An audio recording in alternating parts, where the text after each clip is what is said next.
지금부터 이 민주평화통일자문회의 성남시 협의회가 주최하는 통일시대 시민교실 4강 시작합니다. 여러분 다시 뵙게 되어서 반갑습니다. 우선 저희 한덕승 협의회장님께서 짧은 인사 말씀 하시고 다음 진행하겠습니다. 한덕승 회장님 음소거 해제하시고 말씀해 주세요.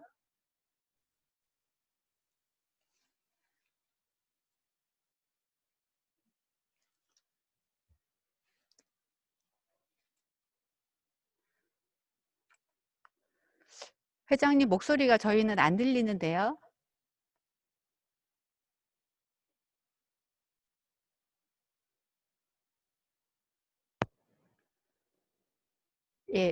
안 들리고 있어요.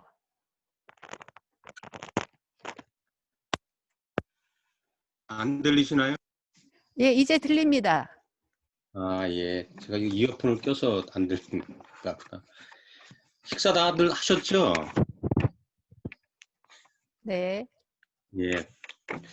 원래 오늘 그 임진각 기행을 하기로 했는데 임진각 기행이 이제 취소가 되고 지금 이제 네 번째 강의 김태영 심리학자님의 강의를 지금 진행을 하게 되었습니다.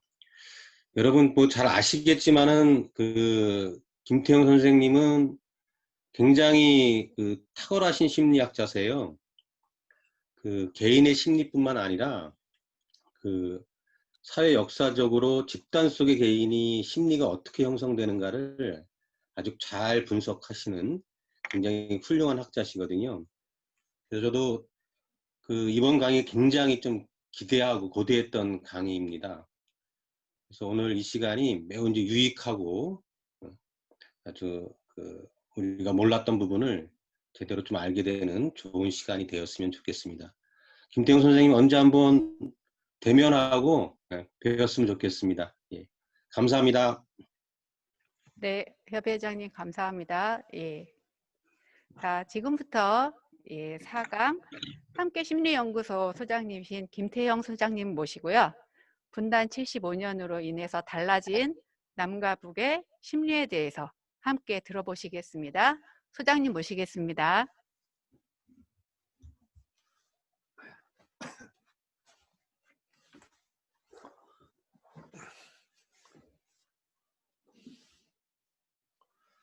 네, 안녕하십니까.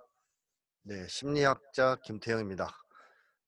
앞서 아주 좋은 소개를 해주셨기 때문에 제가 별도로 추가로 소개는 하지 않겠고요. 저는 심리학자로서 많은 연구들을 해왔는데 최근에 이제 제가 연구한 책 중에 하나가 남쪽 사람들과 북쪽 사람들의 심리를 비교해서 연구하는 겁니다. 그래서 이제 그 책이 올 상반기에 월북하는 심리학이라는 제목으로 출간이 됐습니다. 그래서 오늘은 그 책의 기초에서 몇 가지를 말씀드릴 텐데 시간이 제한돼 있어 가지고 많지 않기 때문에 책에서는 한 7가지 정도로 비교를 했는데요. 오늘은 한 2가지 정도 간략하게 말씀드리는 정도로 끝내야 될 것 같습니다. 그래서 혹시 오늘 강의를 듣고 더 궁금한 게 있으시면 책을 보시면 될 것 같고요. 제가 남과 북을 심리학으로 비교하면서 살펴본 이유가 뭐겠습니까? 심리가 많이 달라져서 그렇겠죠. 그러니까 한국 사람과 우리 남쪽 사람들과 북쪽 사람들이 사실 같은 민족으로서 굉장히 유사한 심리를 가지고 있습니다. 비슷한 심리를 가지고 있는데 또 여러 측면에서 많이 달라졌어요, 심리가. 그래서 이제 이런 것들을 비교해 볼 필요가 있다. 그래서 그걸 비교해서 우리가 북쪽 사람들의 심리는 이렇구나라는 걸 정확하게 이해해야 우리가 이제 북쪽 사회를 제대로 이해할 수 있다. 또 남과 북이 화해와 통일로 나갈 수 있다 하는 취지에서 이제 오늘 같은 강의도 준비한 거고 책도 쓰게 된 겁니다. 자, 그런데 남쪽 사람들과 북쪽 사람들이 심리가 왜 이렇게 달라졌을까요? 같은 민족인데. 그 이유는요. 가장 기본적으로 사회 제도의 차이 때문이라고 할 수 있겠죠. 그러니까 다들 아시겠지만 우리 한국은 자본주의 사회죠. 반면에 북은 사회주의 사회입니다. 그러니까 우리는 자본주의 사회에서 한 70여 년 살아온 거고요. 북쪽 사람들은 사회주의 사회에서 한 70여 년 살아온 거죠. 자, 그러면 당연히 심리가 달라질 수밖에 없습니다. 왜냐하면 사회 제도는 커다란 이제 심리학적 의미에서의 커다란 환경이거든요. 근데 환경 혹은 사회가 인간 심리에 미치는 영향은 아주 지대합니다, 정말로. 예를 들면 고스톱 칠 때 점백으로 치고 있다가 점천을 올리면 사람들이 심리가 변하는 거 목격하셨죠? 확인하셨죠? 눈이 좀 빨개지고 그러지 않습니까? 자, 조그만 이 고스톱 사회에서도 규칙이 바뀌면 심리가 바뀝니다. 근데 사회 제도라는 것은 사회를 운영하는 규칙이나 규범을 법으로 정해놓고 사람들한테 그걸 지키도록 만드는 시스템이죠. 그렇기 때문에 이게 70여 년간 지속되면 거기에 따라서 사람들의 심리는 당연히 사회 제도의 영향을 받아서 만들어질 수밖에 없습니다. 그래서 오늘날 남쪽 사람들과 북쪽 사람들이 가지고 있는 심리적 차이, 발생한 심리적 차이는 기본적으로 사회 제도의 차이에서 비롯되었다라는 걸 우리가 일단 이해할 필요가 있습니다. 자, 그렇다면 사회주의가 뭘까요? 사회주의 한국 사람들이 잘 알고 있습니까? 이 자본주의는 우리가 잘 알죠. 우리가 살아온 사회니까. 하지만 사회주의 사회는 우리가 한 번도 살아본 적이 없고 뭐 뉴스나 TV에서 어쩌다 들리는 얘기 정도. 특히 이제 북의 사회주의에 대해서는 뭐 거의 아는 바가 없다라고 이제 해야 되겠죠. 그래서 제가 간단하게 2개 정도만 얘기하면 자본주의와 사회주의의 가장 큰 차이는 일단 자본주의는 생산수단에 대한 사적 소유가 허용되죠. 인정됩니다.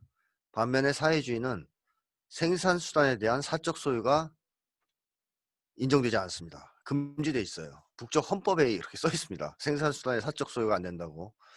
근데 생산수단이라고 하면 뭐 토지, 공장, 기업, 그 다음에 뭐 금융, 최근에는 지적재산권도 생산수단이라고 볼 수 있어요. 이윤을 창출하기 때문에.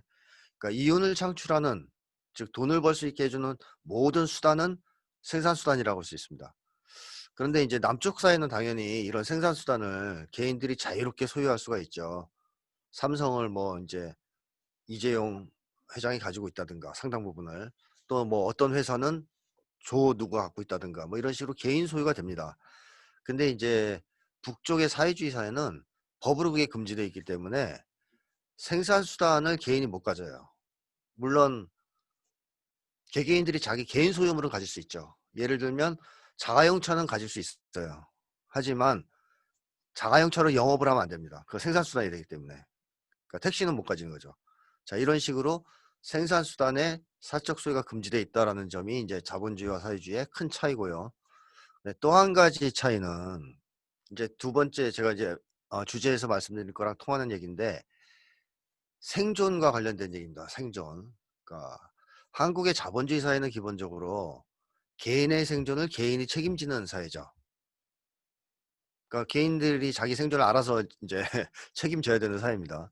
그러니까 한마디로 개인의 생존은 개인이 책임진다는 철학에 기초한 사회가 한국의 자본주의 사회라고 한다면, 북쪽의 사회주의 사회는 개인의 생존을 국가나 공동체가 책임진다는 철학에 기초하고 있는 사회입니다. 이제 이런 점에서 또 하나 이제 차이가 있습니다.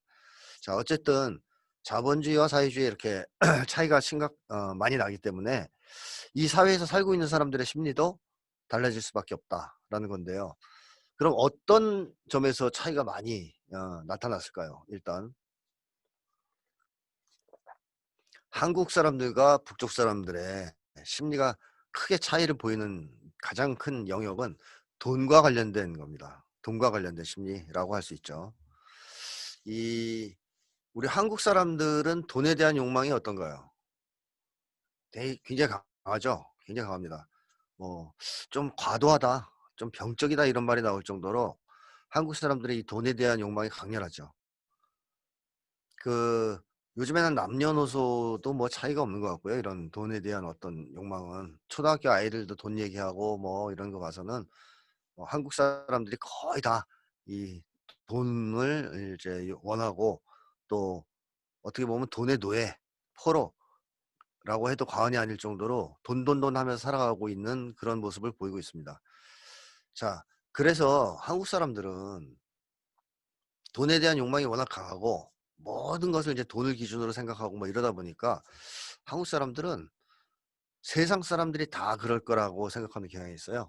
우리만 그런 게 아니고 뭐 지구상에 있는 모든 인간, 인류가 다 우리처럼 돈, 돈, 돈 하면서 살 거다. 돈에 대한 욕망이 강할 것이다. 이렇게 짐작하는 혹은 또 예상하는 사람들이 많습니다. 그런데 어떨까요? 정말로 그럴까요? 그 우리 말고도 우리 지구촌에 살고 있는 모든 인간들이 다 우리랑 우리처럼 돈에 대한 욕망이 강할까요? 뭐 그렇지 않습니다. 대표적으로 북유럽만 해도요. 북유럽 나라들만 해도 한국 사람에 비해서는 돈에 대한 욕망이 굉장히 낮아요. 뭐 양적으로 비교하자면 한국 사람이 100이라면 욕망이 북유럽 사람들은 한 30, 40밖에 안 됩니다. 그리고 뭐 아예 부탄 뭐 이런 나라들은 더 낮겠죠. 돈에 대한 욕망이. 근데 산업화된 나라, 최소한 이제 산업화된 나라, 자본주의권 이런 데서는 돈에 대한 욕망이 좀 낮은 나라들이 이제 북유럽 나라들이고 북유럽 모델을 채택한 나라들. 그렇지 않고 이제 한국 같은 미국, 한국, 일본 이런 나라들은 돈에 대한 욕망이 굉장히 강하죠. 그러니까 사회마다 차이가 있다는 게 이제 이런 걸 통해서도 확인될 수 있는데 그렇다면 북쪽 사람들은 어떨까요? 돈에 대한 욕망이.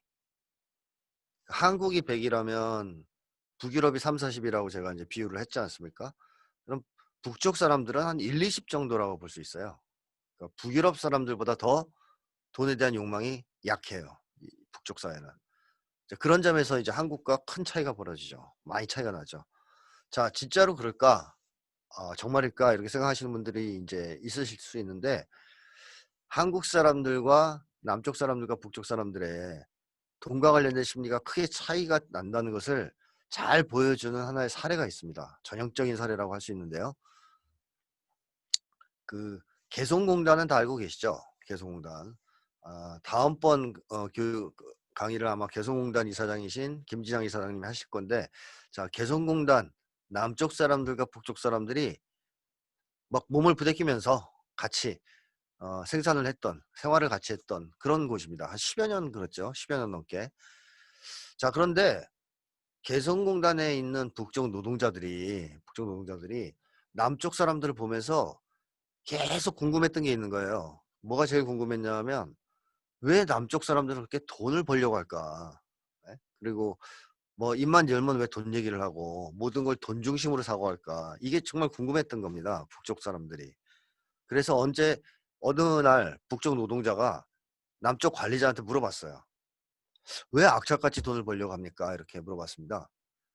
자, 만약에 이런 질문을 혹시 여러분들이 받으셨다면 북쪽 사람한테 뭐라고 답변하시겠어요? 뭐 이렇게 답변하시지 않겠어요? 이 돈을 벌어야 먹고 살 거 아니냐. 즉 먹고 살려고 돈 번다. 이 이제 관리자가 이렇게 대답을 했단 말이에요. 사실 한국 사람들은 거의 다 이렇게 대답할 겁니다. 돈 벌어야 먹고 살지 않냐라고.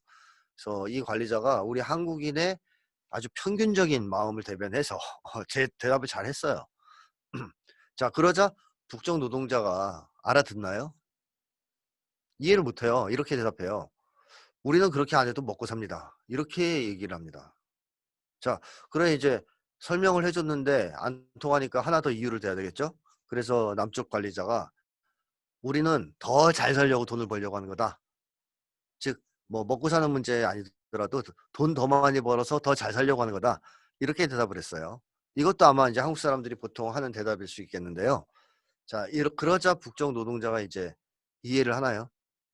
이해가 안 됩니다. 이렇게 대답을 합니다. 이해가 안 됩니다. 자, 그러니까 남쪽 관리자는 이해를 못하는 북쪽 노동자가 이해가 안 돼요. 그래서 나는 네가 이해가 안 된다. 자, 이렇게 얘기를 했어요. 자, 돈과 관련된 심리에서 남쪽 사람들과 북쪽 사람들이 상당히 차이가 많이 발생했다는 것을 이 사례가 잘 보여주죠. 간극이 많이 벌어져 있죠. 자, 그러면 왜 한국 사람들은 돈에 대한 욕망이 강한데, 좀 과할 정도로 강한데 북쪽 사람들은 돈에 대한 욕망이 약할까? 그래서 돈 개념이 왜 다를까? 하는 거를 한번 따져봐야 되겠습니다. 사실 남쪽의 이 관리자가 한 대답 두 가지 있죠. 이 파란색으로 칠해진 두 대답. 여기에 남쪽 사람들이 돈을 과도할 정도로 욕망하는 이유가 다 담겨져 있습니다. 한국 사람들이 돈에 대한 욕망이 강한 것은 왜 그럴까요? 우선 돈을 벌어 먹고 살기 때문이죠. 다시 말하면 돈을 못 벌면 먹고 살 수가 없으니까, 즉 생존이 불가능하니까 그런 거 아니겠습니까? 이걸 이제 저는 심리학적으로 생존 불안이라고 얘기하는데요. 한국 사회는 돈이 없으면 생존이 불가능한 사회입니다. 따라서 돈을 못 벌면 굶어 죽는다라는 두려움을 우리는 느끼죠. 이게 생존 불안이거든요. 이 생존 불안이 있으면 사람들은 당연히 돈을 벌려고 합니다. 돈에 집착하게 되죠. 자, 그리고 또 한 가지 이유는요. 한국 사회는 돈이 없으면 어떤 대접을 받아요? 돈 없으면 청렴하다 그래서 존경받고 그렇습니까? 오히려 반대죠. 돈 없으면 좀 루저 뭐 이렇게 무시당하는 사회죠. 그러니까 한국 사람들은 돈을 많이 못 번다. 그러면 돈 잘 버는 사람들한테 무시당한다는 두려움이 있어요. 그게 존중 불안입니다. 제가 심리학적으로 얘기하는. 이 존중 불안이 있어서 더 많은 돈을 벌려고 합니다. 생존 불안이 없더라도. 즉 어느 정도 먹고 살 만한 사람들, 월급 잘 나오고 그래서 생존을 걱정하지 않는 사람들도 돈을 더 벌려고 그래요. 왜? 존중 불안 때문에. 무시당할지도 모른다는 불안 때문에. 자, 요거에 대해서는 시간이 많으면 제가 자세한 설명을 해드릴 수 있는데 일단 오늘은 이게 주요한 주제는 아니니까 요 정도 말씀드리고, 요 두 가지 불안에 대해서 제가 집중적으로 다룬 책이 또 나왔습니다. 이번 달에 나왔는데 풍요 중독사회라는 책입니다. 최근 저서. 그래서 그거를 이제 궁금하신 분들은 참조하시면 될 것 같고요. 자, 어쨌든 한국 사람들은 돈이 없으면 굶어 죽을 수도 있다라는 두려움, 또 남들한테 사람 대접 못 받고 무시당할 수 있다, 이런 두려움이 있어서 돈에 올인하는 겁니다. 인생을 거는 거죠. 자, 이게 이제 한국 사람들이 돈에 대한 욕망이 이제 큰 이유인데, 북쪽 사람들이 돈에 대한 욕망이 약하다는 것은요, 이 두 가지 불안이 없거나 있더라도 돈과 관련이 없거나 그럴 때 돈에 대한 욕망이 적다고 말할 수 있지 않겠습니까? 자, 그래서 북쪽 사람들은 생존 불안과 존중 불안을 느끼는가, 또 느낄 때 그것이 돈과 연결이 되는가 하는 걸 이제 한번 살펴보겠습니다. 우선 북쪽 사회는 말이죠. 뭐 아시는 분들은 이미 다 알고 계실 수 있을 것 같은데, 알고 계실 수 있는데, 산무제도라는 게 있죠. 북쪽 사회는 산무제도. 무상교육, 무상의료, 무상주택 제도입니다. 그 북유럽 나라들도 이 무상교육과 무상의료 제도는 있습니다. 실시하고 있어요. 근데 무상주택은 이제 북유럽은 실시하지 않고 있고, 북유럽 같은 경우에는 저렴한 임대주택 제도가 있습니다. 그러니까 요즘에 한국에서 논의되는 중산층이 살 만한 임대주택, 뭐 기본주택이라는 표현도 누가 쓰고요. 하여튼 그런 주택을 국가가 공급을 합니다. 북유럽은. 그래서 사람들이 집을 구하는 게 별로 어렵지 않아요. 북유럽 사람들은 그냥 저렴한 임대료를 내고 좋은 주택에 살 수 있어요. 그래서 주택 문제는 심각하지 않죠. 북유럽은. 근데 어쨌든 북쪽은 무상교육, 무상의료, 무상주택 이 세 가지의 이제 제도가 50년대 후반부터 서서히 도입돼 가지고 지금까지 계속 유지되고 있습니다. 그 다음에 원칙적으로는 실업자도 없어요. 그 일할 나이가 됐고 일할 의사가 있는 사람들이 직업을 구하면 다시 직업을 제공합니다, 국가가. 그래서 뭐 실업자가 없는데, 뭐 제가 읽은 자료들에 의하면 대체로 고등학교 졸업할 때 세 가지 정도 써낸대요. 자기가 원하는 직장을. 그럼 그 중에 하나로 국가가 이렇게 배정을 해준다 그럽니다. 물론 이제 그런 건 안 되죠. 뭐 의대도 안 나왔고 의사 자격이 없는데 뭐 의사 이런 거 써면 그거는 안 해줍니다. 북에서도. 남쪽도 안 해주죠, 그런 건. 그러니까 자기가 할 만한 직업 중에 세 개 써내야 되겠죠. 자, 그 다음에 이제 뭐 고아, 노인 이것도 다 국가 책임으로 이제 돌보고 있는 시스템이 있어요. 자, 이게 어떻게 보면 북유럽과 유사한 시스템이잖아요, 거의. 뭐 그보다 더 세다고들 하시는데, 그러다 보니까 박노자 같은 사람은 북쪽 사회를 제3세계형 복지국가라고 부릅니다. 그러니까 북유럽과는 좀 다른 특수한 제3세계에 있는 복지국가다, 이렇게 이제 부르죠. 자, 이런 이제 시스템이 있는데요. 제가 뭐 이거 하나하나 일일이 다 설명하기 그렇고, 무상주택만 한 가지 얘기를 하면, 말씀을 드리면, 북쪽의 식당에서 일하는 그 종업원이 있지 않습니까? 종업원. 우리식으로 하면 종업원이고, 북쪽에서는 봉사원이라고 부릅니다. 근데 이 식당 봉사원이 여성인데 남편하고 싸운 거예요. 부부싸움을 한 거죠. 그리고 남편이 막 바람도 피고 그래가지고 막 싸우다 열받아가지고 집 싸고 나왔어요. 이제 아, 너랑 못 살겠다. 자, 그러면 이제 그 봉사원, 식당 종업원이 갈 데가 없잖아요. 그러니까 일단 친구네 집에 갔어요. 거기서 이제 묵었는데 계속 거기서 살 수는 없지 않습니까?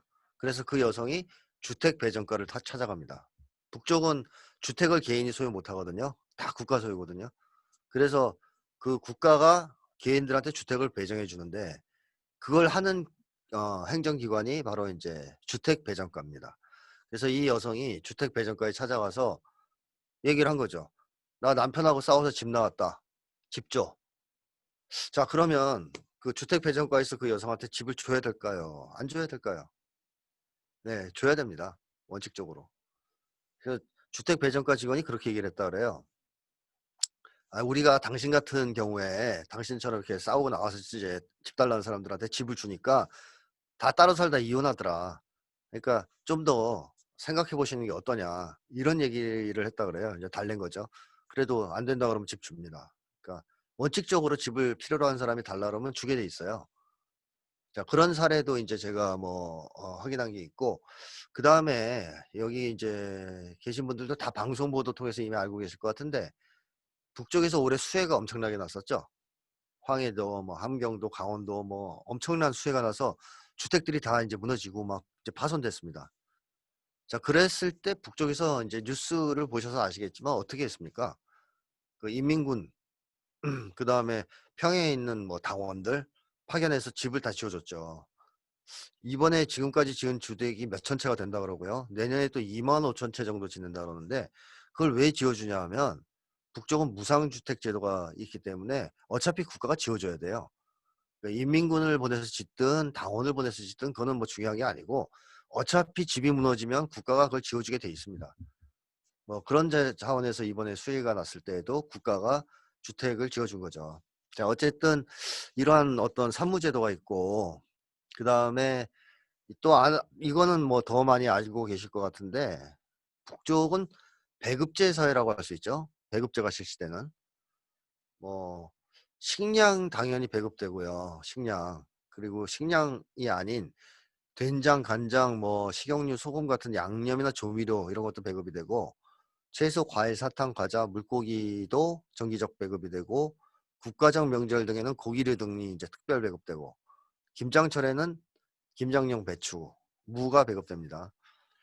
그 다음에 이제 직장과 지역 단위로 옥류관 식권, 또 성인한테는 맥주, 담배도 배급됩니다. 술, 담배도 배급돼요. 그 다음에 뭐 입을거리로는 이제 유치원부터 대학교까지 학생들한테는 다 이제 교복과 속옷.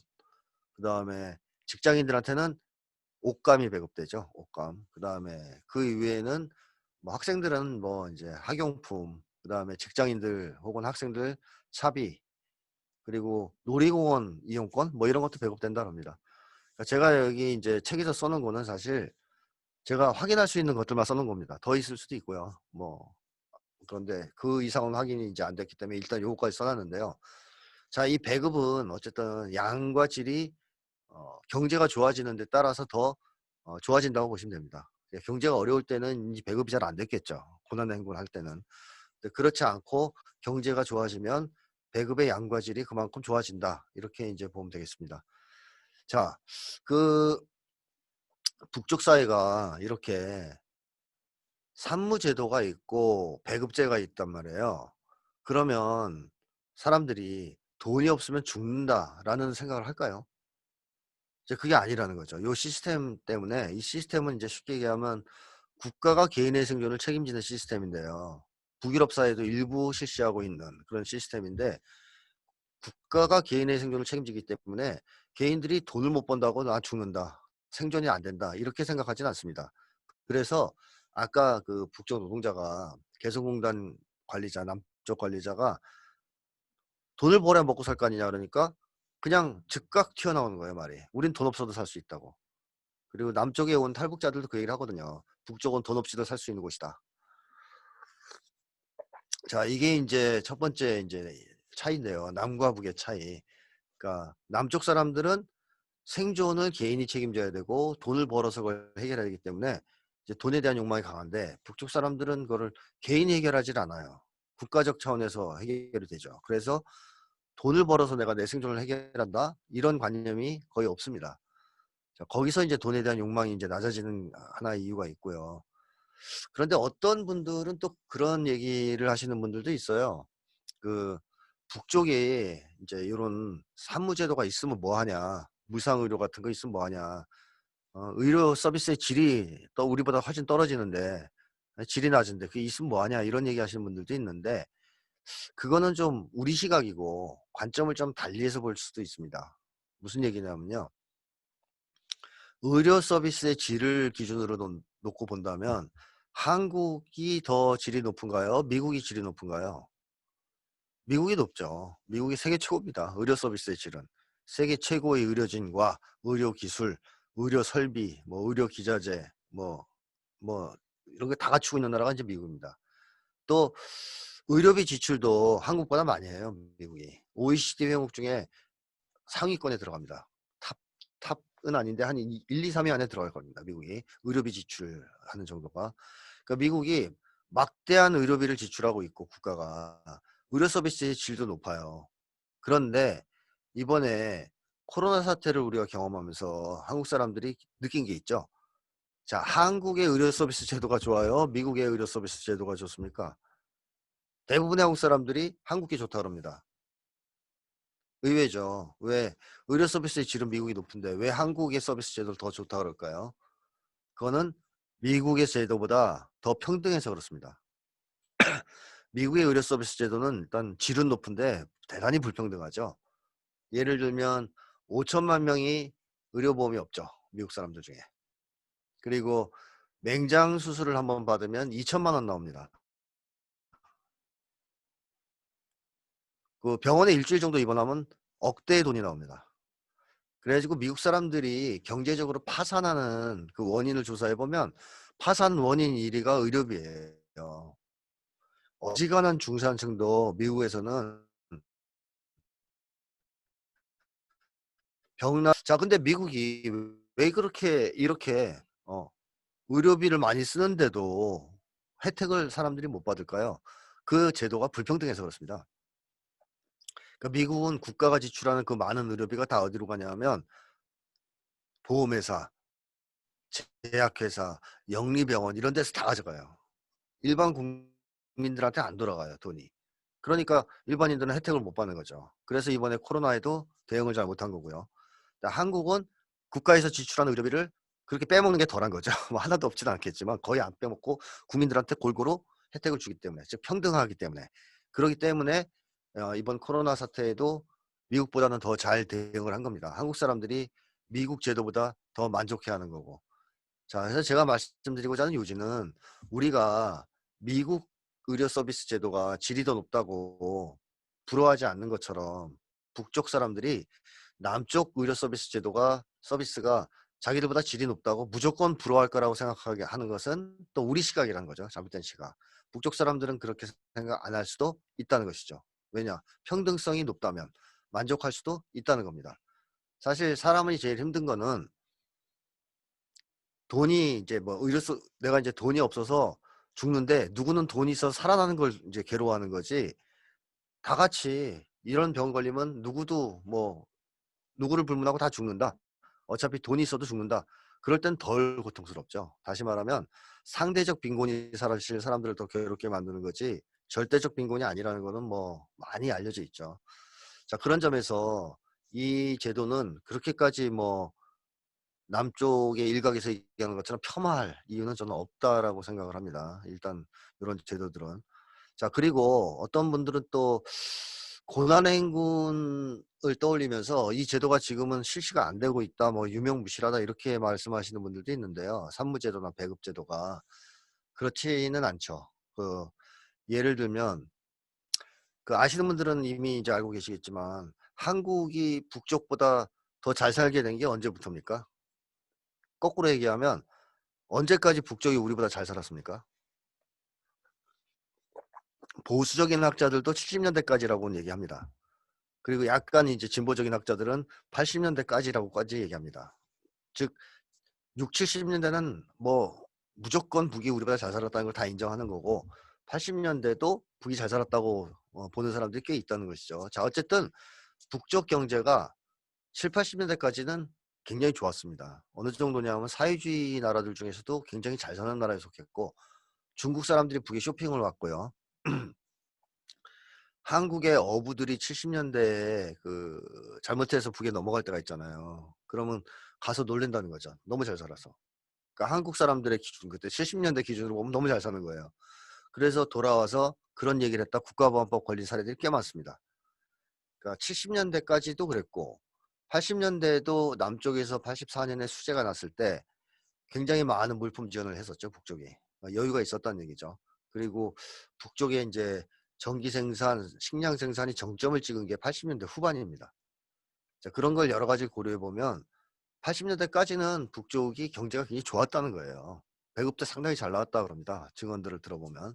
그래서 우리 한국 사람들이 이 산무제도나 배급제를 우습게 보는 것은 오늘의 시각이고 예전에는 좋았다 이렇게 이제 봐야 되고요. 그 뒤에 이제 언제부터 남북이 이제 경제적으로 역전되기 시작하냐면 아시다시피 이제 80년대 후반부터 서서히 북쪽은 하강 곡선에 들어가고 경제가 남쪽은 경제가 가파르게 성장하죠.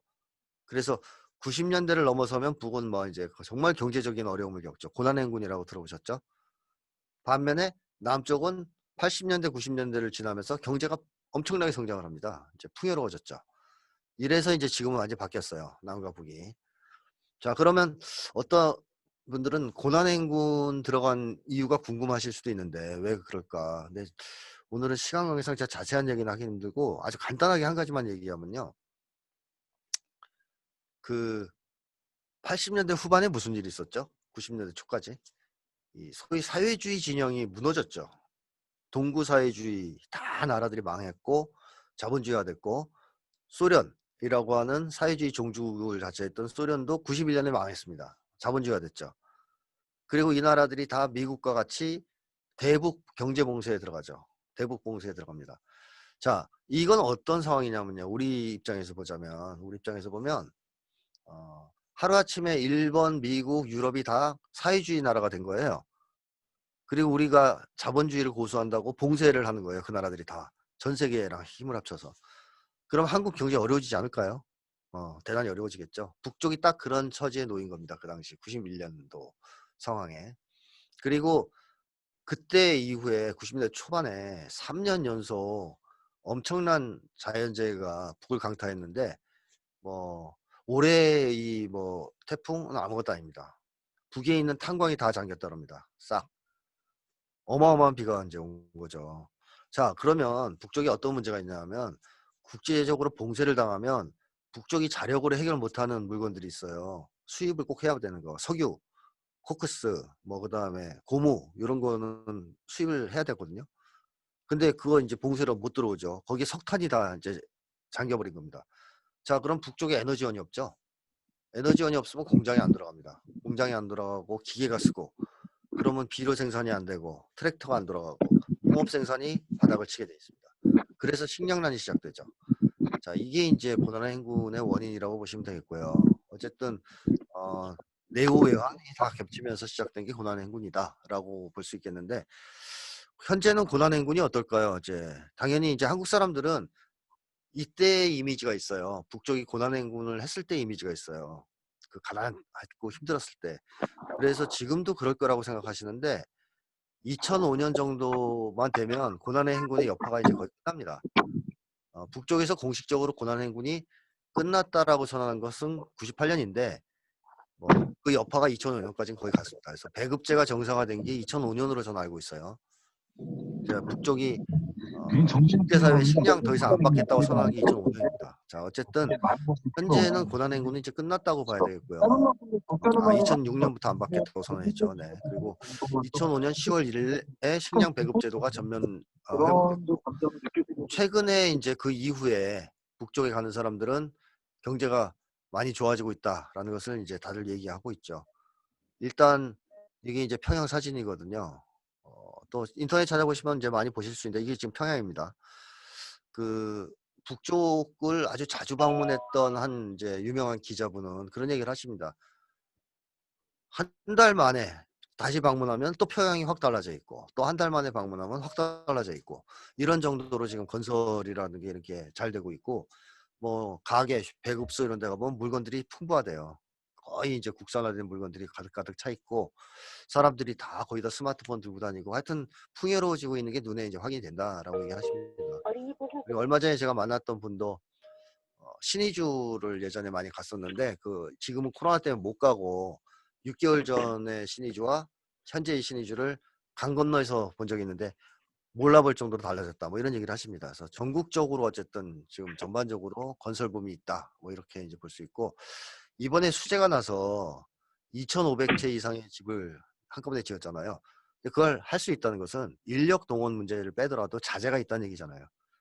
뭐 이제 여러 가지 이런 걸 봤을 때 경제가 회복되고 있다는 것은 확실합니다. 특히 2010년부터 상당히 좋은 추세로 회복되고 있는 중인 것 같습니다. 물론 최근에는 미국의 주도로 계속되고 있는 강력한 경제 봉쇄가 있고 또 코로나로 국경 문제가 있고 해서 북쪽 사이가 이제 경제가 회복되는 속도가 좀 떨어지는 것 같긴 한데 그래도 우리가 고난의 행군 때의 시각을 가지고 보면 큰 오산이다라고 이제 말할 수 있습니다. 현재는 정상 회복이 좀 됐다 이런 얘기죠. 자, 이 정도까지 말씀드리고 그 다음에 이제 또 한 가지 살펴봐야 되는 게 존중불안이겠죠. 남쪽 사람들이 돈에 연연해하는 이유 중에 하나가 존중불안이죠. 근데 한국 사회가 사람을 돈으로 평가하고 차별하고 무시하는 사회라는 것은 어디를 통해서 제일 확실하게 확인할 수 있을까요? 저는 심리학자죠. 심리학자니까 좀 색다른 접근법을 좋아합니다. 근데 가장 확실하다고 이제 생각하는 건데요. 초등학생 보면 됩니다. 초등학생. 초등학생 아이들은 심리 발달 단계로 보면 아동기에 속하거든요. 아동기에 해당되는데 아동기 아이들은 모방성이 굉장히 강합니다. 어른들의 말과 행동을 그대로 모방합니다. 뭐 여과 없어요. 그냥 그대로 모방합니다. 그래서 초등학생들은 그 사회를 비춰주는 정직한 거울이라고 말할 수 있어요. 자, 그래서 초등학생을 보면 그 사회가 어떤가 대략 감이 오는데요. 이건 속일 수 있는 게 아니기 때문에. 남쪽에 우리 한국의 초등학교 아이들 요새 어때요? 친하게 지냅니까? 친구들 사이에? 사이좋게 지내나요? 200충이란 말 들어보셨습니까? 아빠 월급이 200만 원인 아이를 200충이라고 그래요. 벌레 축자 붙여서. 뭐 300충이란 말도 있죠. 아빠가 월급이 300만 원인 아이. 그 다음에 뭐 전거지 월거지는 들어보셨을 겁니다. 전세 사는 거지, 월세 사는 거지, 또 임거, 임대주택 사는 거지, 빌거, 빌라 사는 거지, 뭐 휴거도 있어요. 휴먼시 아파트 사는 거지, 엘사, LA 주택공사 사는 사람. 자, 이게 다 누가 쓰는 얘기냐면 초등학교 아이들이 쓰는 얘기예요.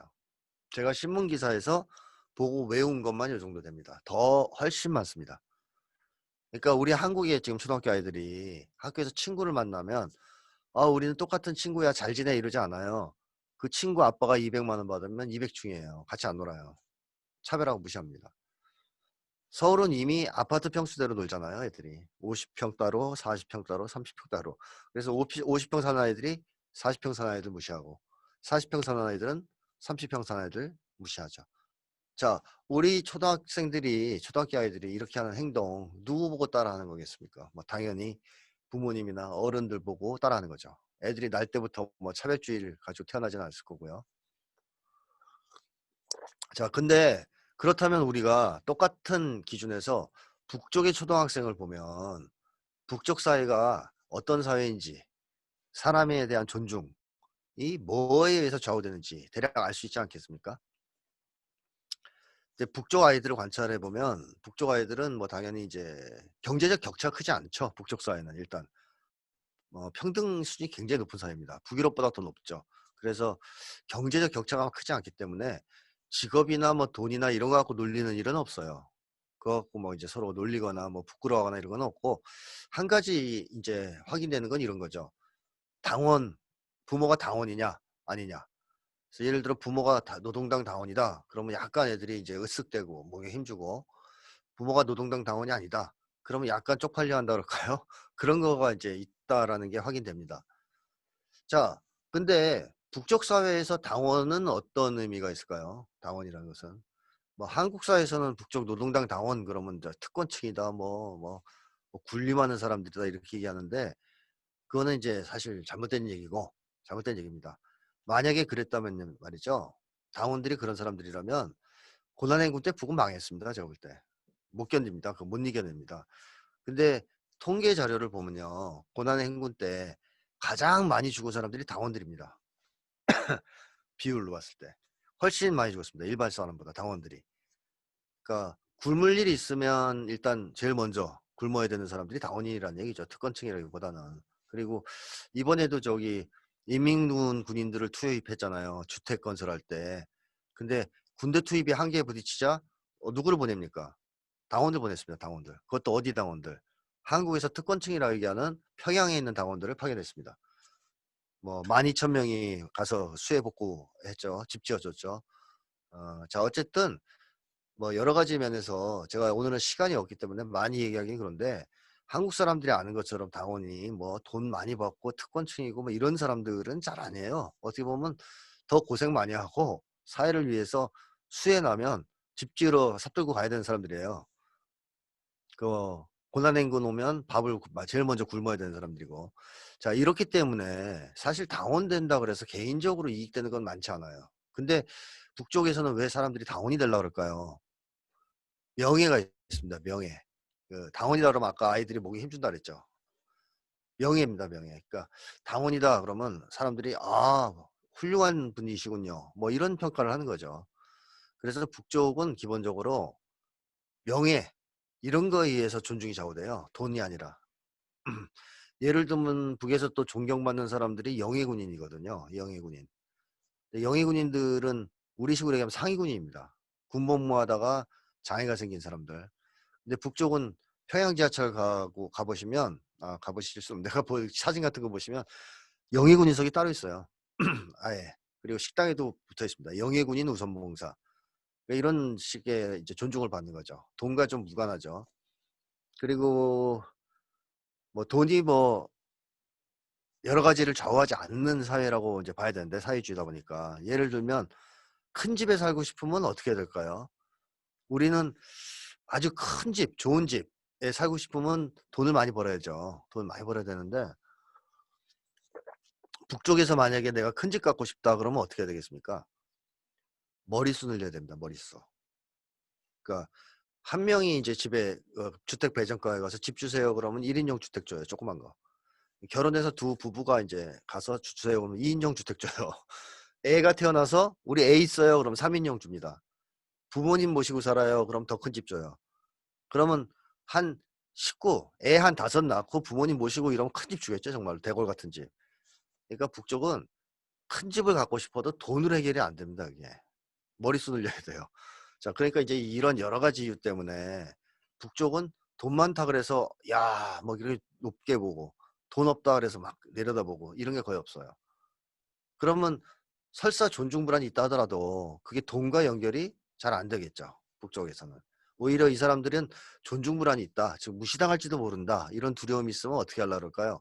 당원이 되려고 하거나 뭐 영희군인이 일부러 되려고 하지는 않을 거고 다치는 거니까 뭐 영웅칭호 뭐 이런 칭호 받으려고 그러겠죠. 그게 이제 존중받는 비례니까. 이런 점은 북쪽이 다르다. 즉 돈에 관련된 심리가 차이가 나는 이유는 돈에 대한 욕망 수준이 다르고 그 욕망 수준은 바로 사회 시스템이 다르고 그래서 북쪽 사람들은 일단 욕망이 낮을 수밖에 없는 그런 사회 시스템 속에서 살고 있다. 그게 이제 남쪽과 북쪽의 큰 차이다라는 겁니다.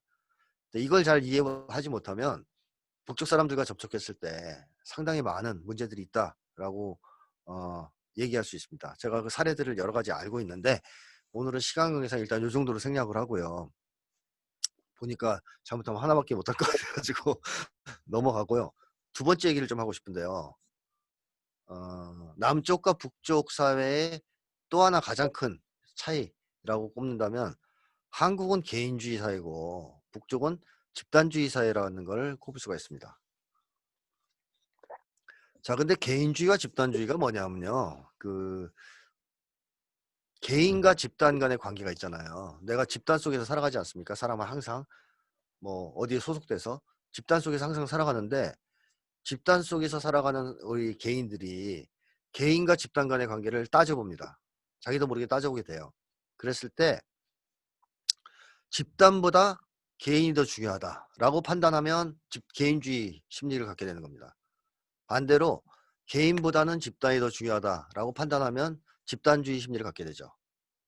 그래서 사실 그 개인주의자라고 해서 집단을 필요로 하지 않는 게 아니에요. 집단을 필요로 합니다. 집단도 중요하다고 봐요. 하지만 개인주의자들은 집단과 개인 간의 관계에서는 항상 개인이 더 중요하다고 봅니다. 반대로 집단주의 심리가 강한 사람들은 개인 중요하게 생각하죠. 개인을 필요 없다고 생각하거나 뭐 개인의 개성을 거부하거나 이런 게 아니에요. 집단주의 심리를 가졌다고 해서. 그것도 중요하게 보지만 집단과 개인 간의 관계에서 뭘 더 중요하게 보느냐? 개인주의보다는 집단주의. 개인보다는 집단을 더 중요하게 보는 게 집단주의입니다. 자, 이런 게 이제 개인주의와 집단주의인데요. 한국인들이 집단주의 성향이 강한 거는 알고 계시죠? 그거는 뭐 너무 많이 들어서 알고 계실 것 같은데, 이 K방역이라고 우리 칭찬받고 있지 않습니까, 지금? 코로나 사태에 대응을 잘한다. 한국 사람들 어떻게 저렇게 마스크 잘 쓰고 다니냐. 미국에서는 마스크 쓰라 그러면 막 시위하잖아요, 총 들고. 내 자유를 침해하지 마라. 뭐 이렇게 해서 안 쓴단 말이죠. 근데 한국 사람들은 마스크 잘 쓰고 다니고 이웃들 배려하고, 외국 사람들이 보면 놀래요. 아, 어떻게 사람들이 저럴 수가 있지? 자, 우리가 마스크를 쓴 이유는 뭔가요? 나 혼자 살겠다고 쓰는 건 아니지 않습니까? 사회, 이웃, 집단, 우리를 배려하기 때문에 마스크를 쓰는 거죠. 사실 심리학 연구에서는 이미 뭐가 밝혀져 있냐면, 서양 사람들은 개인주의 심리가 강하고 동양인들은 집단주의 심리가 강하다는 것은 이미 밝혀졌습니다. 뭐 이거는 세계가 다 아는 얘기예요. 너무 많은 연구 자료가 나와 있어요. 사고 방식 자체가 틀려요. 서양 사람들은 기본적으로 개인주의적 사고를 합니다. 동양인들은 거의 집단주의적 사고를 합니다. 이건 너무 잘 알려져 있는 얘기인데, 또 여기에서 중요한 것은 동양인들이 기본적으로 집단주의 성향이 강하잖아요. 서양인보다 훨씬 더. 근데 동양인 중에서 또 제일 집단주의 성향이 강한 민족이 바로 우리입니다. 한국 사람입니다. 뭐 아시다시피 우리는 그 유명한 것들이 있죠. IMF 때 금모으기 운동, 월드컵 때 그 놀라운 거리 응원, 그 다음에 뭐 촛불 항쟁, 그리고 최근에 뭐 코로나 방역까지 외국인들이 보면 이해를 못할 정도로 사람들이 우리를 앞세우는 게 있어요. 그러니까 이제 한국인들이 집단주의 성향이 엄청나게 강하다는 것은 명확하게 외국인들도 인정하고 있고 우리도 이제 확인하는 반대, 한국 사람들은 왜 이렇게 집단주의 성향이 강할까요? 동양인 중에서 왜 제일 강할까요? 그거는 이제 여러 가지 이유가 있지만 제가 시간 관계에서 하나만 얘기하면, 같은 동양 한중일만 비교해도요, 일본은 내전이 끊임이 없었습니다. 그 영주와 영주 밑에 있는 사무라이들이 패를 모아서 맨날 싸움했어요. 일본이 통일된 거는 도요토미 히데요시 때 처음이에요. 임진왜란 이렇게. 그때 처음 통일됩니다. 그것도 임시방편으로. 그 전까지는 맨날 자기들끼리 싸움했습니다. 중국도 2년에 한 번씩 전쟁을 치렀습니다. 근데 한국은 다들 역사를 아시겠지만 삼국 통일 이후에 우리가 내전을 한 적이 없어요. 그러니까 뭐 그런 건 있었죠. 농민봉기 이런 건 있었죠. 그렇지만 뭐 충청도와 경상도가 전쟁을 하고 경상도와 전라도가 전쟁하고 이런 건 없었습니다. 사이좋게 살았어요. 그 안에서는 전쟁 없이. 거의 우리가 좋아했던 옛날 농촌 공동체, 콩 한쪽도 나눠 먹는다라는 속담을 만들어낸 농촌 공동체를 꾸려서 사람들이 거기서 생활을 해왔습니다. 그러니까 이제 개인주의보다는 집단주의 성향이 엄청나게 강할 수밖에 없죠. 한국 사람들이. 세계에서 최고라고 보시면 됩니다. 자, 그런데 북쪽은 이 집단주의 성향이 더 강해진 겁니다. 사회주의 하면서. 한국은 자본주의가 되면서 이게 많이 약해진 거예요. 집단주의 성향이 약해졌는데 그래도 한 번씩 튀어나온 겁니다. 이렇게 여러 계기가 있을 때마다. 요거는 뭐 또 지나가는 말로 하면, 한국 사람들이 집단주의 성향이 엄청 강하다는 건 언어에서 딱 드러나죠. 언어. 미국 사람들은 우리 집이라 안 그러죠. 다들 아시지만 my home 이러죠. 내 집, 내 아빠, 내 나라, 심지어 내 나라라고 그럽니다. 다 my입니다. 나를 중심으로 얘기하죠. 우리는 다 뭐라고 표현해요? 우리 집, 우리나라, 우리 가족, 심지어는 우리 남편, 뭐 우리 아내. 우리가 언어를 쓰는 거 봐도 굉장히 집단주의가 강하다는 걸 알 수 있어요. 자, 어쨌든 한국 사람들은 이렇게 이제 집단주의 성향이 워낙 강한데 여기서 더 강해진 게 북이고 한국은 좀 약화됐다. 이렇게 이제 보시면 됩니다. 그래서 이제 차이가 나타나는 건데요. 어떤 분들은요, 이 개인주의와 집단주의가 그냥 교육하면 되는 거 아니냐 이렇게 생각하시는 분들도 있을 수 있어요. 즉, 만약에 집단주의가 좋다고 해서 좋다고 이제 만약에 가정한다면 개인주의 사회, 한국 같은 사회에서 집단주의적 교육을 어릴 때부터 시킨다 그러면 집단주의가 일반화될까요? 그렇게 안 됩니다. 또 거꾸로 북쪽 같은 사회에서 개인주의가 좋다 그래서 개인주의를 교육한다 어릴 때부터 그래도 개인주의가 일반화되지 않습니다. 왜냐? 사회적 조건이 필요해요. 이게 일반화되려면. 사회적 조건 없이는 퍼지지가 않습니다. 개인주의 같은 게. 자, 그래서 개인주의 사회적 조건이 있고 집단주의 사회적 조건이 있어요. 근데 집단주의 사회적 조건을 시간 관계상 제가 뭐 이제 개인주의 빼고 생략을 하면 뭐 어떤 조건이 있어야 되냐면 개인의 생존을 국가가 책임진다는 조건이 있어야 됩니다. 그리고 개인의 생존을 국가가 책임질 때 공정한 분배가 이루어져야 되겠죠. 누구는 많이 주고 누구는 적게 주고 하면 이거는 문제가 됩니다. 집단주의가 뭐랄까요, 일반화되기 힘듭니다. 공정한 분배를 해야 됩니다. 즉 평등한 인간관계가 전제가 돼야 됩니다. 공정한 분배를 통한. 그러니까 불공정한 분배를 한다 그러면 그 결과는 불평등이잖아요. 그러니까 불공정한 분배를 하면 불평등한 인간관계가 만들어져요. 그래서 평등한 인간관계가 가능하려면 공정한 평등한 분배가 이루어져야 됩니다. 자, 이게 왜 중요하냐면요. 이렇게 돼야 집단의 이익과 개인의 이익이 일치합니다. 근데 집단의 이익과 개인의 이익이 일치하지 않으면 집단주의는 그 발을 못 붙여요. 그런 집단에는. 자, 예를 들어 볼까요? 야구팀을 가지고 예를 들어보면 개인주의 야구팀은 선수들이 개인 성적을 위해서 경기를 해요. 그래서 이겨요. 만약에 이제 팀이 이겨서 이제 상금 받죠. 팀이 승리했으니까. 그럼 어떤 식으로 분배를 하냐 하면 그날 홈런 친 사람 60%, 안타 친 사람 30%, 그날 안타 못 친 사람은 10% 나눠 가집니다. 홈런 친 한 명이 60만 원, 예를 들면 60% 가져가고 뭐 이런 식으로 분배하는 거죠. 이게 이제 개인주의 사회의 특징이죠. 경쟁을 통해서 이긴 사람이 많이 가져가요. 자, 그런데 집단주의 야구팀은 어떻게 운영하냐 하면 팀 승리를 위해서 선수들이 시합을 합니다. 그래서 팀이 이기면 그걸 공정하게 나눠요. 거의 평등하게. 자, 이러면 전자였던 개인주의 야구팀은 선수들이 그날 안타 못 치고 홈런 못 친 선수들은 어떨 것 같아요? 팀 승리가 나한테 도움이 된다? 즉 팀의 이익이 나의 이익이다? 라고 생각 못 하겠죠. 팀이 이겨도 나는 못 받아요. 안타 못 치면. 그럼 그 다음 시합할 때 어떻게 하겠습니까? 팀 승리를 위해서 뛰지 않습니다. 자기 성적을 위해 뛰죠. 그러니까 개인주의가 계속 강화되는 거죠. 그런 야구팀은. 근데 반대로 팀 승리를 위해서 뛰고 팀이 이기면 공정한 분배, 평등한 분배를 하는 팀의 야구 선수들은 팀이 이기면 나도 이긴다. 나도 좋다. 팀이 잘 되면 나도 잘 된다. 즉 집단의 이익과 개인의 이익이 일치한다는 걸 경험합니다. 그러면 그 다음 시합할 때 또 역시 팀 승리를 위해 뛰겠죠.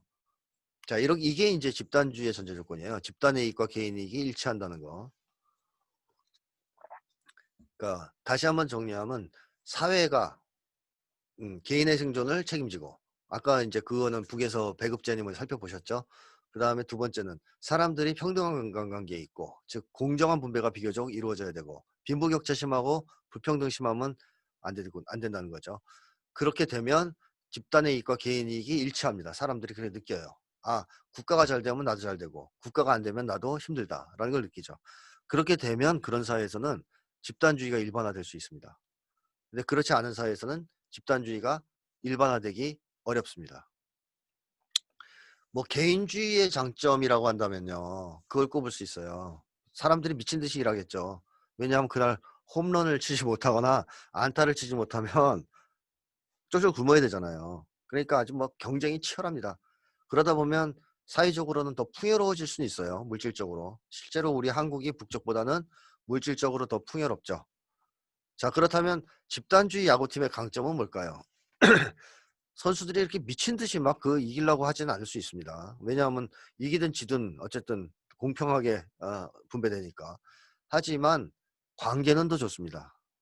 왜? 평등한 인간관계 맺어지고 사람들이 서로 나보다는 우리를 앞세우기 때문에 화목해져요. 그러니까 풍요는 좀 떨어지지만 관계나 화목 정도는 집단주의적인 사회가 더 우수하다는 것이죠. 그러니까 남쪽은 풍요에서 북을 앞서고 북쪽은 남쪽을 관계의 측면에서 앞선다. 화목의 측면에서 앞선다라고 말씀드릴 수 있습니다. 근데 어떤 분들은 그런 얘기를 하면은 막 이제 잘못된 얘기다 이렇게 얘기하시는 분들이 있는데 제가 시간 관계상 길게 얘기하기는 어렵고 하나만 예를 들겠습니다. 하나만. 한국 사람들이 가정을 어떤 식으로 여기 계신 그 강의 듣는 분들도 가정 다 있잖아요. 가정을 어떤 원리로 운영하세요? 집단주의 원리로 운영하세요? 아니면 개인주의 원리로 가정을 운영하세요? 네, 집단주의 원리죠. 집단주의 원리. 만약에 가정을 개인주의 원리로 운영한다면 이렇게 하면 돼요. 아빠가 돈 제일 잘 벌잖아요. 많이 벌고. 그럼 아빠는 매일 집에 와서 혼자 소고기 구워 먹으면 돼요. 그리고 형제들 중에서 그 다음에 돈 잘 버는 맏형은 알바 뛰는 맏형은 집에 와서 매일 삼겹살 구워 먹어요. 나머지 형제들은 라면 매일. 그럼 돈 못 버는 아이나 할아버지는 어떻게 해요? 쫄쫄 굶다가 아버지나 큰형한테 고기 한 점씩 얻어 먹으면서 겨우겨우 연명해요. 자, 이 가정은 화목할까요? 당연히 화목하지 않죠. 그래서 우리는 가족을 개인주의 원리로 운영하지 않습니다. 그렇게 하면 가정이 작살난다는 거 알거든요. 우리는 아빠가 벌어오는 돈 우리 거라고 생각해요. 다 같이 써요. 모두를 위해서. 그러니까 이게 집단주의 원리거든요. 그러니까 사람들이 보통 보면 가족 관계에서는 집단주의 성향이 강력해져요. 우리를 앞세우죠. 이제 건강한 가족 얘기입니다. 이제 물론 병적인 가정 그렇지 않은데 건강한 가족은 아버지가 번 돈을 자기만을 위해 쓰지 않습니다. 온 가족을 위해서 씁니다. 그것도 공정하게 분배하면서 써요. 보통. 그런 집안은 화목해요. 사람들 관계가. 그리고 그런 집안 가족들은 다 나보다는 우리 가족을 앞세웁니다. 집단주의 심리가 자연히 생겨요. 가족 단위에서는. 그리고 연애할 때도 보통 한국 사람들을 아무리 개인주의 좋다고 얘기하는 사람도 연애는 집단주의적으로 해요. 무슨 얘기냐? 연애하다가 제일 많이 싸우는 게 뭐예요? 넌 이기적이다라고 싸우잖아요. 왜 너밖에 몰라? 그러니까 그 말은 곧 뭡니까? 연애를 너를 위주로 하지 말고 우리를 위주로 하자 이 얘기잖아요. 그러니까 사람들은 가까운 관계에 대해서는 다 집단주의를 원해요. 왜냐? 그래야 화목해진다는 거를 체험을 통해서 본능적으로 알고 있기 때문에 그렇습니다.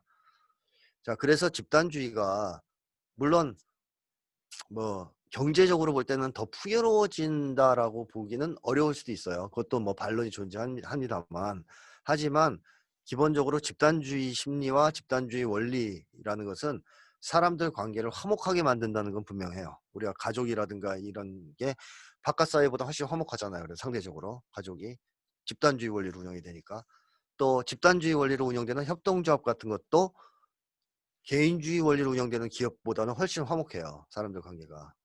협동조합은 집단주의가 가능하죠. 또 친목회, 동창회 이런 것도 보면 이제 집단주의 원리가 작용할 때가 많고요. 자, 그래서 제가 말씀드리는 요지는 집단주의를 하고 싶어서 하게 되는 게 아니고 또 개인주의를 하고 싶다고 마음대로 조작할 수 있는 게 아니에요. 한국 사회는 기본적으로 개인이익과 집단이익이 잘 일치하지 않습니다. 밖에 나가면. 가족 내에서는 일치해요. 왜냐면 아빠가 잘 되면 나도 잘 돼요. 용돈 올라가죠. 근데 밖에 나가면 한국 사회는 그렇지 않죠. 그래서 집단주의가 가족이나 이런 데를 벗어나서 사회적으로는 일반화될 수가 없어요.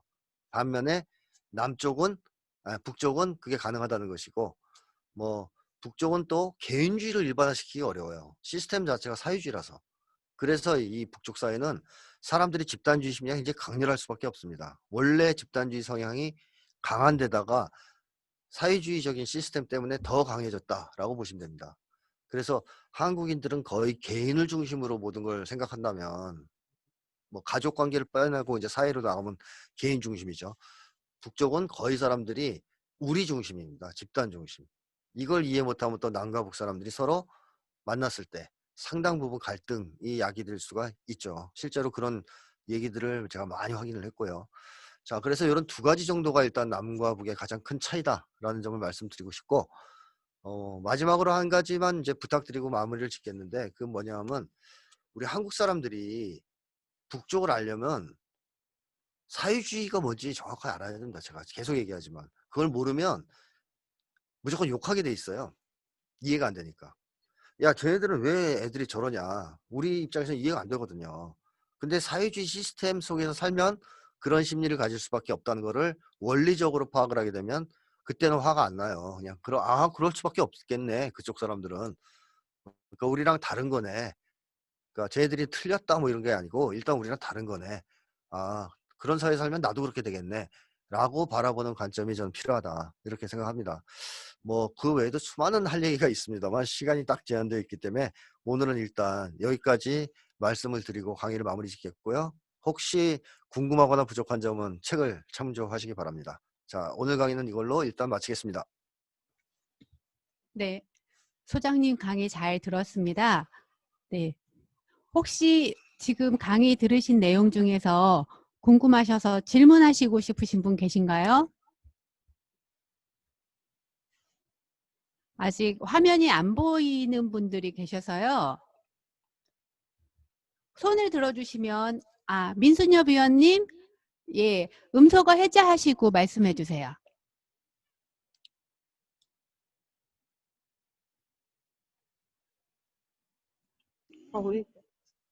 네, 말씀해 주세요. 네, 집단 생활이라는 게 우리하고 그쪽하고 다르다는 건 알고 있는데요. 그쪽은 그냥 식구 수대로 큰 집을 준다는데 지금 우리나라의 가장 큰 문제가 집 때문에 이런 지금 난리가 났잖아요. 그런 체제를 우리는 절대 받아들이지를 못하는데 개인주의가 아니고 집단 생활이라는데 우리도 그렇게 가족이 많으면 나라에서 어떻게 그런 집 안 주나요? 네. 그 한국이 이 주택 문제가 심각한 것은 토지 독점 때문에 그래요. 이 아시는 분들은 다 알고 계시겠지만 통계청 자료를 보면 우리나라 상위 1%가 전체 사유지의 55% 이상 갖고 있잖아요. 56인가 55, 56 갖고 있습니다. 그리고 상위 10%가 우리나라 전체 사유지의 97.3% 갖고 있습니다. 토지 독점이죠, 거의. 그러니까 비유하자면 10명 중에 1명이 땅의 97.3%, 97% 갖고 있는 거예요. 그리고 나머지 9명이 3% 갖고 지금 싸우는 중입니다. 그러니까 집 문제가 해결이 안 되죠. 그래서 지금 얘기가 나오는 게 말씀하신 대로 그냥 주면 좋겠는데 그러기는 당장 힘드니까 토지 보유세 걷자는 얘기가 나오는 거예요.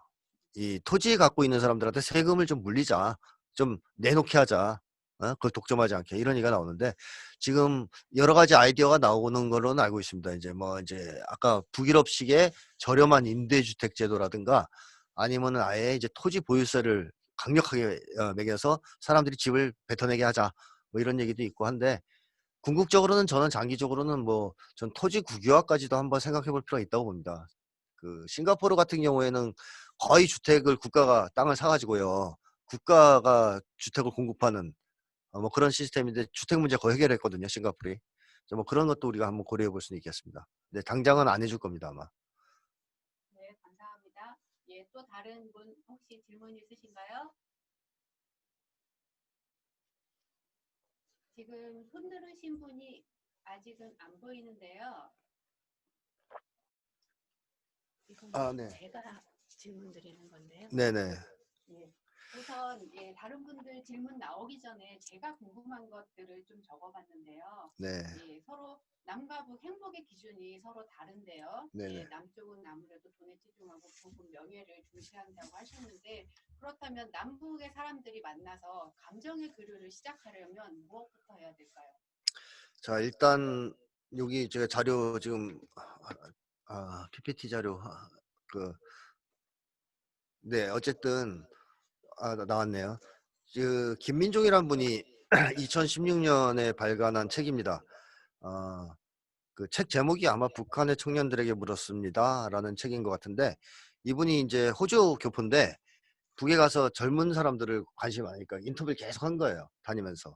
그래서 설문조사를 해서 가장 행복했던 순간은이라는 설문을 해서 통계를 낸 자료가 있어요. 그게 이제 뭐냐면 이제 위에 있는 이런 자료들인데 보면 어때요? 돈과는 거의 관련이 없죠. 행복이. 우리 한국 사람들은 행복을 돈이라고 생각하는 경향이 굉장히 크거든요. 아까도 했죠. 돈에 대한 욕망이 강해서.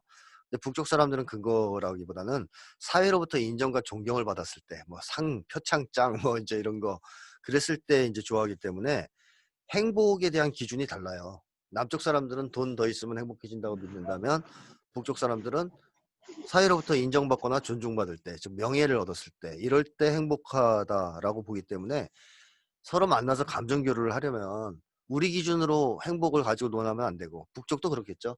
그래서 서로 우리가 너네 행복이 뭐라고 생각하냐? 우리는 이거라고 생각해. 그러면서 서로 대화하는 것부터 저는 시작해야 되지 않을까. 항상 그렇게 시작해야 될 것 같아요. 네. 네, 남쪽 사람들이 실수하는 것 중에 하나는 항상 우리 기준으로 딱 바라보고선 들어가면 북쪽 사람들은 화를 내는데, 예를 들면 죄송합니다. 개송단에서 있었던 일인데요. 이제 남쪽은 보통 돈으로 유인이 되잖아요. 동기부여가 되잖아요. 그러니까 이제 노동자들한테 일을 더 시키려고 할 때, 야근 시키려고 할 때 1.5배 더 줄게 일해줘 이렇게 얘기하거든요. 근데 개송단에서 그렇게 했다가 큰일 났다 그래요. 막 화를 낸대요. 우리를 뭘로 보고 돈 더 주면 뭐 우리가 일해줄 줄 아냐? 막 이제 이런 식으로. 그러니까 유인이 안 되는 거예요, 돈으로. 오히려 돈으로 유인을 하려면 화를 내는 경우도 있습니다. 그래서 그거를 이제 이해한 기업주들은 그 뒤에 이제 잘했다 그러고, 그걸 못한 기업주들은 개송단에서 못 버텼다라는 얘기가 있어요. 제가 자료에서 본 건데, 그런 차이가 있다는 걸 알고 처음에 만났을 때 개념부터 대화해야 돼요. 행복이 뭐라고 생각하세요? 이렇게. 너 행복하냐 이전에. 그러니까 네. 맞춰봐야죠. 뭐 저는 그게 좋지 않을까 싶습니다. 네. 예. 감사합니다. 그리고 한 가지 더요. 네. 예. 노동당원은 특권층으로들 많이들 알고 있었는데 특권층이 아니고 명예를 소중히 여기는 사람들이라고 하셨고요. 네. 예. 그런데 아버지나 어머니가 노동당원일 경우 자녀도 자동으로 노동당원이 되나요? 아니면 개인의 노력으로 당원이 되는 건가요? 이거는 이제 한국 사람들은 다 이제 자동 승계를 자꾸 생각하는 것 같은데 절대 자동 승계 안 됩니다. 자동 승계 안 되고 추천받아야 됩니다. 근데 추천받으려면 어떻게 해야 되냐면 수해가 났을 때, 예를 들어 수해가 났을 때 어디 싹 사라지고 이러면 추천을 못 받을 거 아니에요. 그러니까 수해 났을 때 남들보다 삽질을 한 번 더 하고 막 이래야 사람들이 이 사람 좋아요 추천해 줄 거 아니에요. 추천을 많이 받아야 돼요. 주변 추천을. 그리고 당원인 사람이 또 추천을 합니다. 그 주변인 추천과 그걸 종합해서 가입이 결정되거든요. 그래서 군복무 할 때도 진짜 열심히 해야지 나중에 노동당원이 될 수 있다는 얘기를 들었고, 이게 어떤 식으로 명예라고 보냐면요. 제가 얼마 전에 그 BBC 코리아에서 방송한 걸 봤는데요. BBC 코리아에서 그 장기수들 남쪽 감옥에서 뭐 30년, 40년, 이제 북쪽에서 내려온 공작원인데 감옥에 3, 40년 있다가 나온 분인데 이제 돌아가게 해달라 이러면서 이분이 한 얘기가 자기 당원증을 얘기하는 거예요. 자기 당원증과 당원 번호. 그래서 자기 돌아가서 당비를 내야 된대요. 자, 근데 이 사람이 이제 나이가 이제 거의 이제 돌아가실 나이거든요. 가면 뭐 부귀영화를 누려 그런 것도 아니고, 근데 뭘 하고 싶냐 그러면 이제 당에다 복귀 신고하고 당원비를 내고 싶다는 얘기를 했어요. 그러니까 이게 이제 이 사람의 명예인 거죠. 마지막 명예. 그런 의미가 있다는 것도 이제 그런 걸 통해서 확인되고요. 뭐 여러 가지 사례들이 있습니다. 제가 이제 이미 확인한. 그러니까 군대 같은 경우도 행군 같은 거를 하면 그 신입들은 뻗어버리잖아요. 힘드니까. 그러면 당원들이 신입들 양말 다 빨아서 말려놓고 잔대요. 그런 역할을 하는 거라고 그러고, 전쟁 나면 제1선에서 돌격. 그러니까 우리 한국에서는 거의 특권층이라고 생각하는데 그건 이제 워낙 그런 선전들을 많이 하니까. 근데 제가 아까도 얘기했지만 만약에 당원이 특권층이었으면 고난행군 때 북은 무너졌습니다. 왜냐하면 노동당이 영도하는 사회거든요. 노동당이 거의 이끄는 사회예요. 다른 게 아니라. 그 유일하게 이제 이끈다고 보면 되는데, 이 당이 특권층이다. 그러면 고난행군 때 폭동이 일어났죠. 근데 아까도 말씀드렸듯이 고난의 행군 때 가장 많이 죽은 사람들이 당원입니다. 뭐 이제 그런 점 여러 가지 사례를 봤을 때 이 특권층이라고 하는 것은 이제 특권을 누리는 사람일 텐데, 뭐 굳이 얘기하면 어떤 사람들이 특권층이냐면 혁명 열사들, 유가족, 혹은 뭐 아까 영해군인, 이런 분들이 특권이 있대요. 식당 우선 입장, 뭐 이제 배급 우선, 뭐 이런 식의. 그래서 그 북에서 오신 뭐 이제 그 김현희 씨도 뭐 계속 그런 얘기를 하는데, 특권층은 그런 사람들이 특권층이다. 근데 특권이라고 해봤자 대단한 건 아니고 배급 좀 더 받고 우대 받고 존경받고 이런 거고, 그 외의 특권은 특별히 누리는 게 없다. 이렇게 얘기를 합니다. 네. 네, 답변 감사합니다. 네, 회장님, 질문 있으시다고요? 네, 말씀해 주세요. 네, 스피커. 안 들리는. 회장님 말씀이 잘 안 들렸어요.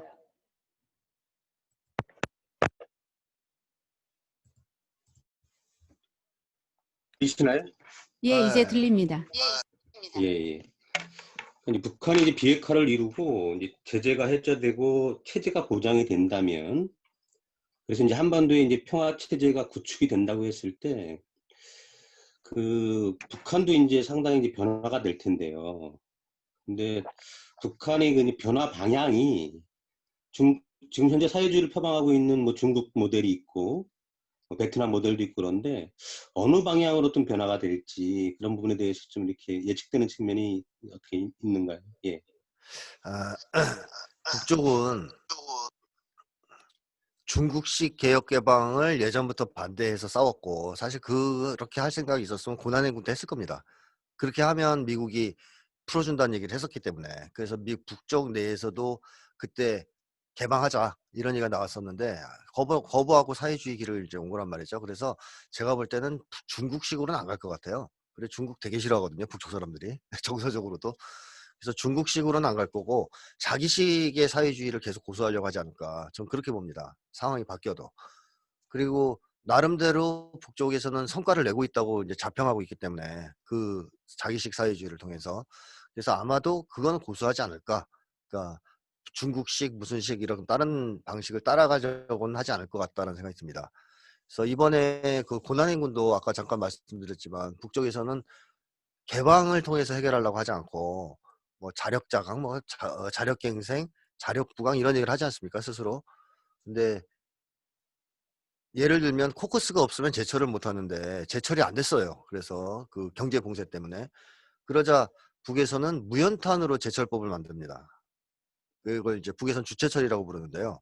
그게 완성돼서 지금은 철을 꽝꽝 찍어내고 있어요. 다 돌아갑니다, 제철소가. 뭐 거의 그런 식으로 돌파를 해왔기 때문에 지금도 그걸 표방하고 있기 때문에 저는 앞으로도 자기식을 좀 고수하지 않을까. 우리의 희망과는 좀 달리. 그렇게 저는 생각합니다. 예, 북쪽의 전문가들 중에 상당수는 또 저하고 입장이 같은 분들이 있고요. 네, 답변 감사합니다. 또 질문 계신 분이 없는데요.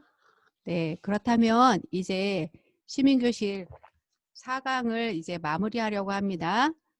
예, 지금까지 강의해 주신 김태영 소장님께 감사드리고요.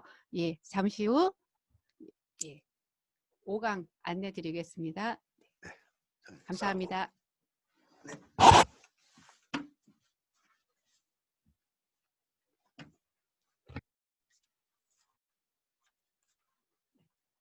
네, 지금까지 4강, 분단으로 달라졌던 남북의 심리에 대한 강의를 들었는데요. 다음 기회에는 좀 더 긴 시간을 준비해서 한 번 더 초대를 했으면 합니다.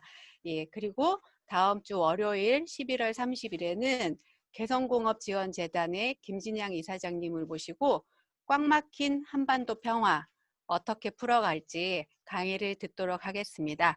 지금까지 함께해 주신 여러분 감사드립니다. 예, 다음 주 월요일 날 다시 뵙겠습니다. 안녕히 계세요.